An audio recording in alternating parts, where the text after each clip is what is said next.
but Vinicius Junior is staying at Real Madrid. So renew his contract He will at renew Real his Madrid. contract. At the end of the day, he's going to renew his contract, going to stay at Real Madrid because he's happy.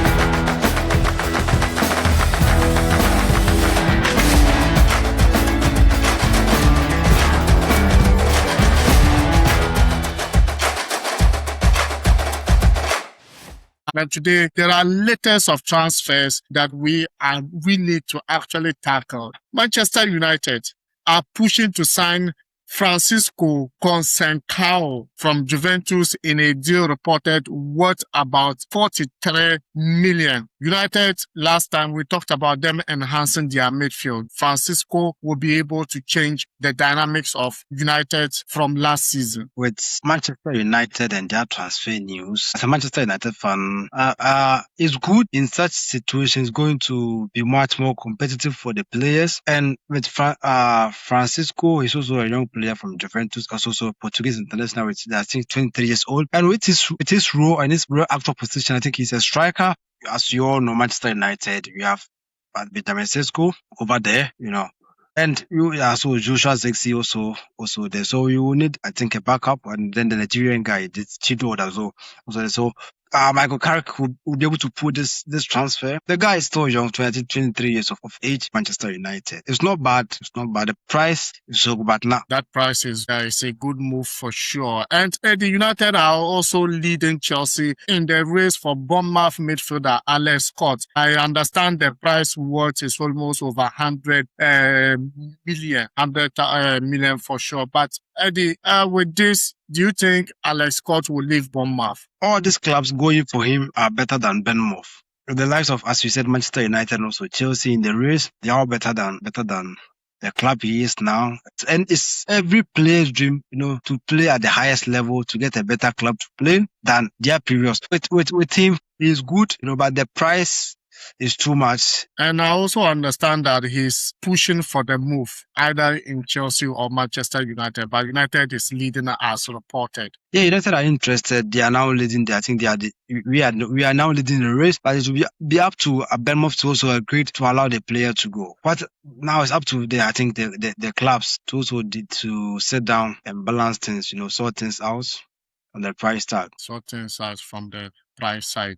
Meanwhile, Liverpool remain favourite to sign Bradley Barcola from PSG, although the asking price is reportedly very higher than 47 million. Bradley Barcola, Arsenal was interested, and now it looks like Liverpool are much interested. Liverpool are dominating with Bradley Barcola deal. Do you think PSG wants him to go with that kind of price tag?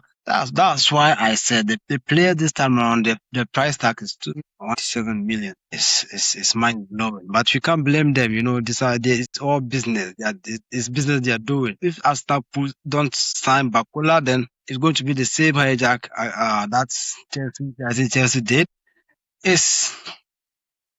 I don't have much to say if Liverpool are interested, because they also need a winger, and Barcola is one of their targets. Mohamed Salah. But meanwhile, Mohamed Salah is leaving as free agent, and this cost. And you are going in for a player worth 144, 147. Well, he is good. Barcola is good. But if you go to the club, PSG as it stands now, Dembele is ahead of him. Kvaratskhelia is ahead of him, and Drew is also ahead of him. So I think he's now the fourth option over there. And the fans are also, they are okay with him. That's one thing. The manager is okay with him. So it's up to him to decide whether he will stay in PSG or consider the move in either Arsenal or the Liverpool. Meanwhile, Arsenal are intensifying talks for Bruno Guimaraes.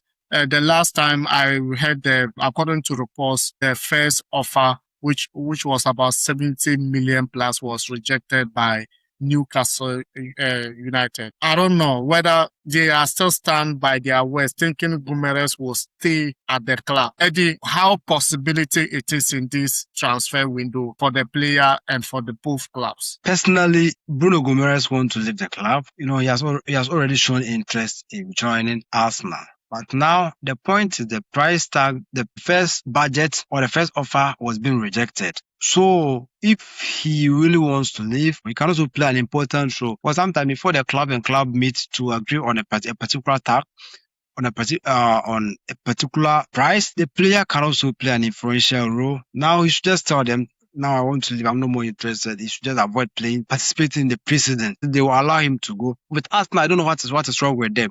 I don't know their budget. That's the point. We don't know the actual budget of Arsenal, but they've been tagged to several players whom they've not been able to make any of the signings. They should just go in for, because now each and every single player is expensive. That's one thing they should bear in mind. All players now on board are expensive. So if they want it, they should just make things clear. Good preparation, just go in for the player once and for all. Then they should stop this back and forth. They'll go for this player. Later part, they will lose the race. That's one thing disturbing Arsenal at this point in time. Meanwhile, Arsenal continue to be linked with Vinicius Junior, but no agreement has been reported yet. But the fans, Arsenal fans, the Ghana's fans are optimistic that they could land this deal. Eddie, how far is it? It's not possible. They are just above the sky. The fans they are dreaming too much. They should just wake up. They should live in the reality. We all know that Vinicius won't come to Liverpool, won't come to Arsenal. He's not joining Arsenal today, tomorrow. It's not happening. Maybe in the near future, who can tell us? But at this point in time, he's not coming. The whole problem is Vinicius hasn't renewed his contract in Real Madrid. Demanding for more, because they give Kylian Mbappe, a better options, a better offer, which is also trying to demand the same. That's why up to now he hasn't signed his contract. Then because of that, they think that things are getting closer, so they can also put some rumors, put some pressure on Real Madrid. But I don't think it's going to affect. It's going to affect him. Definitely his agent and the board of Real Madrid will come to a final conclusion. But Vinicius Junior is staying at Real Madrid. So he will renew his contract at Real Madrid. By the end of the day, he's going to renew his contract, going to stay at Real Madrid. Because he's happy. He said he would like to spend all his careers in Real Madrid. So if a player says something like that, definitely I know they are going to give him what he wants, then he stays in Real Madrid. So Eddie, there has been reports about Real Madrid increasing their bid for Diomande.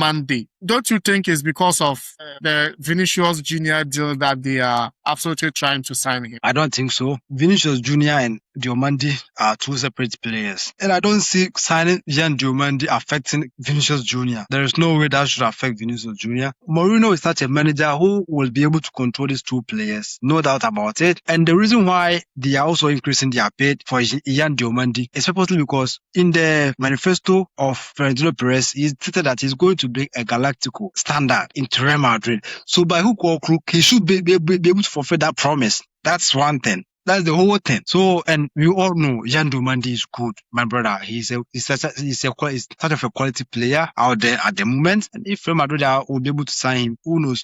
For their first initial, but the price is not all that big for Real Madrid to put such as a price, because the initial budget, they were ranking between, I think, 85 and 90 plus, which they are also demanding more.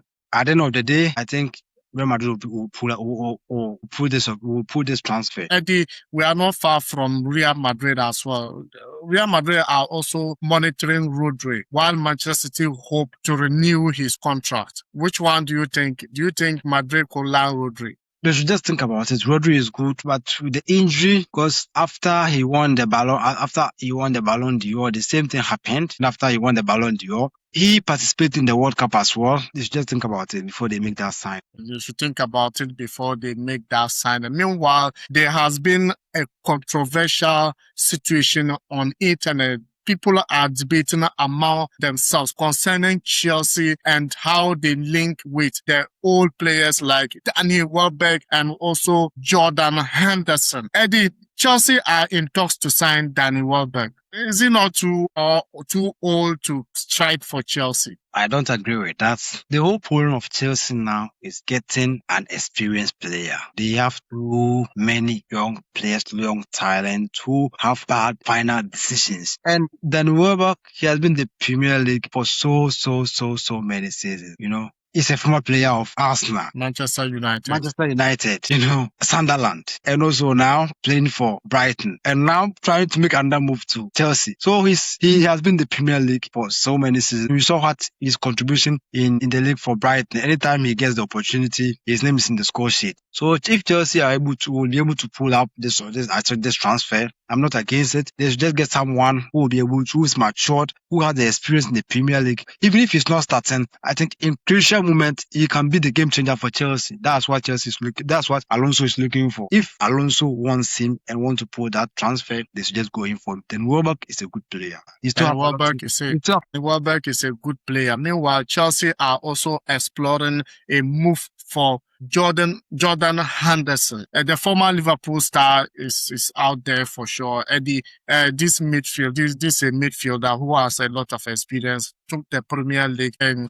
Saudi Arabia and came back in the World Cup. He was still there for England. Do you think he still have the energy to steer midfield affairs in Chelsea if he has given the opportunity? Yeah, if given the opportunity, I think he has a lot still to offer. Despite moving to Saudi Arabia, it didn't still change anything on Thomas Tuchel calling him, giving him the call up in the national team. So that should also tell us how good he still is and how he has been able to maintain his form. We have a lot of players out there, but they didn't get the opportunity. Kobe Menu is also such a midfielder, but he didn't even get a playing time in the World Cup. And we all know the qualities of Kobe Menu. So if Jordan Henderson has been able to get, has been given the opportunity to play for England in the World Cup, definitely there's still more to offer. If Chelsea are interested and Alonso wants to work with him, definitely I'm not against it. They should just go in for it. Yeah. And the player will be willing to also come back in the Premier League. Meanwhile, John Stones is close to joining Inter Milan on a free transfer, but Chelsea was interested. I think it didn't absolutely work out with John Stones. Do you think it's a good move for him? That's a perfect move. We've seen John Stones in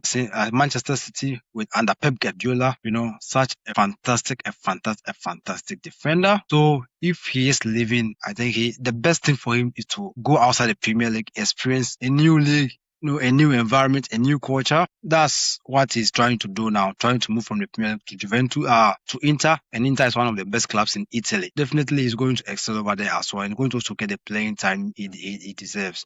So it's the best move for him. Also, moving as a free agent is not going to be complicated. Things will be smoothly for him to make the move. Things will be smoother for him to make that move. Meanwhile, Juventus are interested in taking Joshua Zirkzee from Manchester United. Eddie, do you think United will allow him to go since they are connected to Francisco? That's not going to happen. Michael Carrick still have plans for him. Last season, he got some plays, got a couple of playing time, and anytime he comes on board, he got a couple of goals. The guys are willing to work from what they showcased last season, from I think 12 position to 12 position to being pleasing. Yeah. There has been reports about Barcelona close to bringing back João Cancelo. Do you think it's feasible? Because he had a low spell over there. They didn't buy him. Move on. Now there has been news bringing him back. Do you think it's a possible deal for Barcelona? On contract, he's still a Barcelona player. Just that the loan didn't work out as they wanted. They wanted to offload him through the loan deal. And since it didn't work out, definitely he will return back to Barcelona. And Barcelona this season, they are still trying to build. Definitely, they are going to need the service. So it's up to the board of Barcelona to decide. So it's up to the board of Barcelona to decide. Meanwhile, the news I'm hearing, Bayern Munich also monitoring Bradley Barcola situation despite Liverpool leading the race. Which club possible will he land? Since Bayern are showing interest, it's going to give a tough time to Liverpool. Because if Liverpool don't pay much attention, if Bayern wants a player, sometimes they don't delay. He has transformed Bayern in such a way that if he wants a player, definitely the club are going indirectly for him. So if he confirms today that good Barcola is a good player, definitely the club should make the negotiation within the next 24 hours. They can put that surprise. So I'm just pity for Liverpool, but if Liverpool, as I said, they are interested now. Salah is leaving. It's just make their things Thank you very much, guys, for your time. Thank you very much for your time. And hey, thank you for watching. And we're going to see you in the next video for sure. So we'll see you in the next video for sure. And if you haven't subscribed, hit the subscription button, like and share the video, and we'll see you next. Zidane is back on the touchline. Zidane is back. Zidane has agreed a 4-year deal with France, as the head coach of France. But definitely, we are going to be seeing Zidane on the touchline. No, so Zidane is a new coach of France. That's the next World Cup. Yeah, he's going to decide after he will stay after the World Cup or not. Okay, thank you very much for your time, and see you in the next video. Ciao.